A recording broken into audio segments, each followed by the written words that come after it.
Do you still get confused between in, on, and at?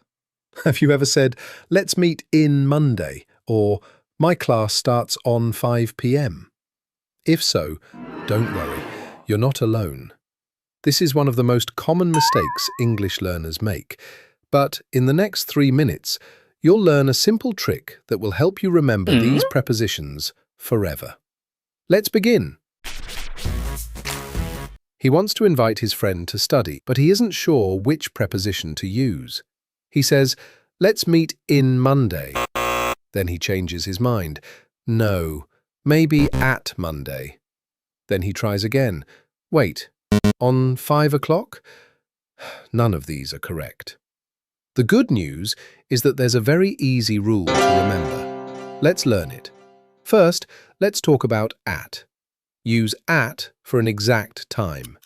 Think of a single point on a clock. For example, at 5 p.m., at 7:30, at noon, at midnight, at sunrise, at sunset. Here's an easy trick. If you can point to one exact moment on a clock, use at. Now let's learn on. Use on for specific days and dates. For example, on Monday, on Friday, on my birthday, on July 4th, on December 25th. Imagine pointing to one square on a calendar. If it's one specific day, use on. Finally, let's learn in. Use in for longer periods of time. For example, in July, in 2026, in winter, in the morning, in the afternoon. Think of months, years, and seasons as large containers of time. Whenever the time period is bigger, use in. Here's the easiest way to remember everything.